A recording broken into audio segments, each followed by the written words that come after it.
नमस्कार। आज के इस एक्सप्लेनर में हम एक बहुत ही डार्क, बहुत ही इंटेंस कहानी को डिकोड करने वाले हैं।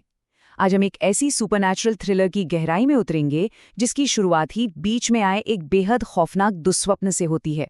इस पूरे विषय को समझना इसलिए भी दिलचस्प है क्योंकि ये इंसानी दिमाग के उस हिस्से और उन पारलौकिक शक्तियों के बीच की धुंधली रेखा को दिखाता है जिन पर यकीन करना मुश्किल भी है और डरावना भी। तो चलिए बिना किसी देरी के इसे डिकोड करते हैं। जरा सोचिए, क्या किसी इंसान को बिना छुए, बिना कोई शारीरिक चोट पहुंचाए दर्दनाक तरीके से तड़पाया जा सकता है? ये सिर्फ एक सवाल नहीं है, बल्कि एक ऐसा विचार है जो एक बहुत ही भयानक सच्चाई का सामना करवाता है। जब हमारी इस भौतिक दुनिया को कोई ऐसी अदृश्य ताकत कंट्रोल करने लगे जिसे हम देख नहीं सकते, तो क्या होता है? यही सवाल इस पूरे एक्सप्लेनर का मूल आधार है। तो चलिए कहानी के पहले हिस्से की तरफ बढ़ते हैं। अनामिका की खौफनाक कहानी और उसका पागलपन की ओर बढ़ना। शुरुआत होती है एक बेहद अजीब और खौफनाक घटना से। अनामिका नाम की एक लड़की, अचानक से उसका बर्ताव पूरी तरह बदल जाता है। ये कोई आम बदलाव नहीं था।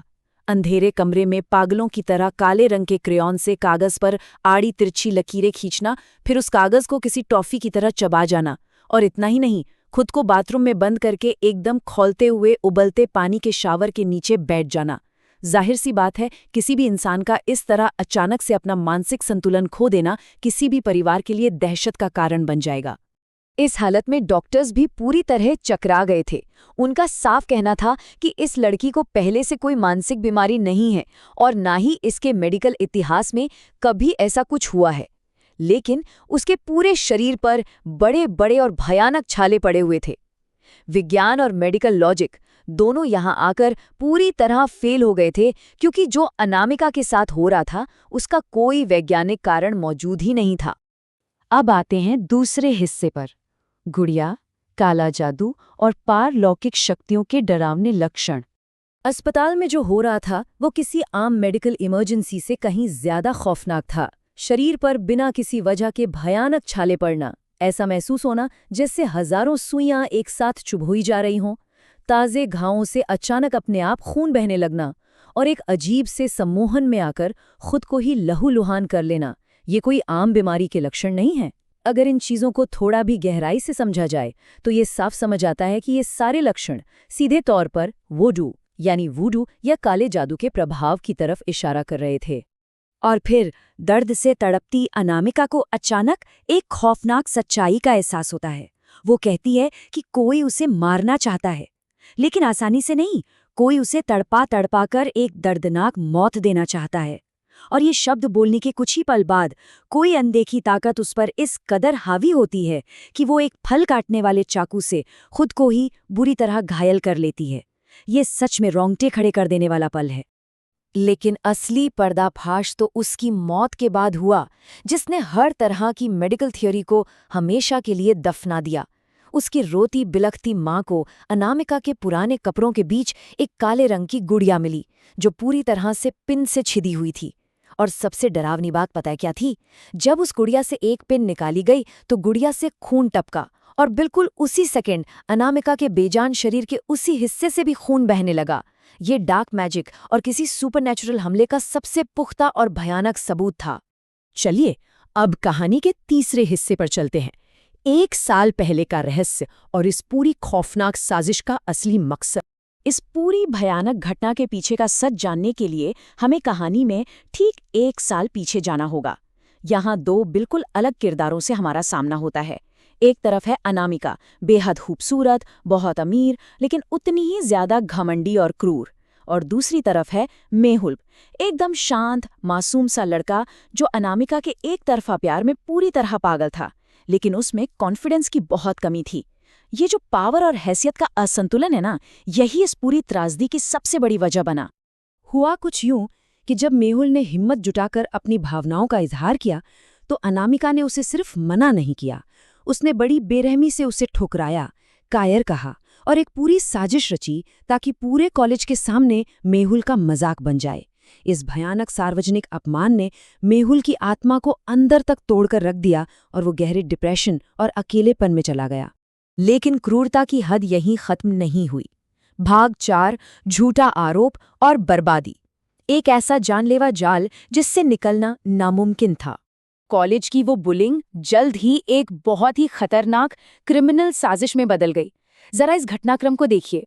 अनामिका फोन करके मेहुल से कहती है कि वो बहुत बड़े खतरे में है।